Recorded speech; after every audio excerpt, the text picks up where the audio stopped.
but we've also got to make spending cuts. And what I've proposed, you'll hear Senator McCain say, well, he's proposing a whole bunch of new spending, but actually I am cutting more than I'm spending, so that it will be a net spending cut. And I want to go through the federal budget line by line, page by page. Programs that don't work, we should cut. Programs that we need, we should make them work better.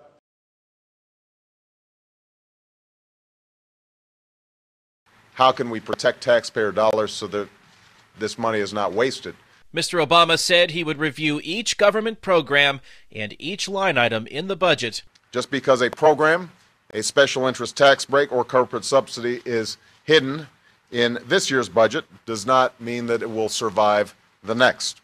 The old ways of Washington simply can't meet the challenges of today and tomorrow.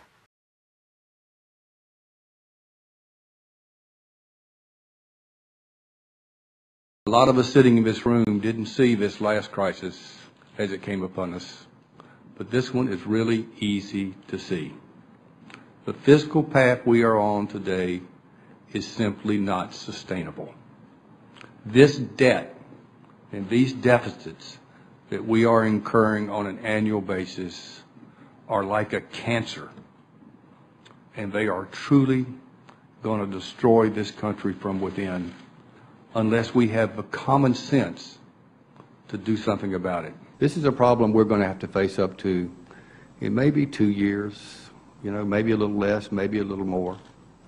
But if our bankers over there in Asia begin to believe that we're not going to be solid on our debt, that we're not going to be able to meet our obligations, just stop and think for a minute what happens if they just stop buying our debt.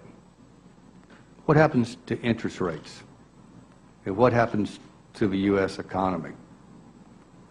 The markets will absolutely devastate us if we don't step up to this problem.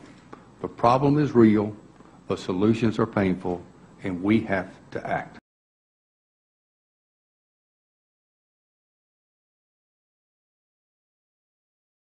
One of the messages that I delivered today to all members of the cabinet was, as well as you've already done, you're going to have to do more.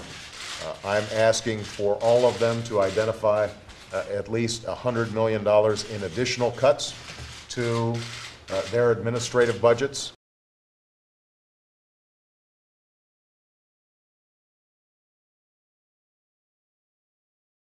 We've got these automatic brutal spending cuts that are poised to happen next Friday. Now, if Congress allows this meat cleaver approach to take place, it will jeopardize our military readiness. It will eviscerate job-creating investments in education and energy and medical research. It won't consider whether we're cutting some bloated program that has outlived its usefulness or a vital service that Americans depend on every single day. It doesn't make those distinctions. Emergency responders, like the ones who are here today, their ability to help communities respond to and recover from disasters will be degraded. Border Patrol agents will see their hours reduced. FBI agents will be furloughed. Federal prosecutors will have to close cases and let criminals go. Air traffic controllers and airport security will see cutbacks, which means more delays at airports across the country. Thousands of teachers and educators will be laid off. Tens of thousands of parents will have to scramble to find childcare for their kids. Hundreds of thousands of Americans will lose access to primary care and preventive care like flu vaccinations and cancer screenings. And already the threat of these cuts has forced the Navy to delay an aircraft carrier that was supposed to deploy to the Persian Gulf. And as our military leaders have made clear, changes like this, not well thought through, not phased in properly, changes like this affect our ability to respond to threats in unstable parts of the world.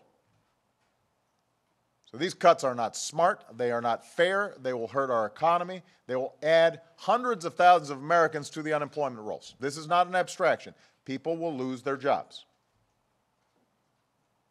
the unemployment rate might tick up again.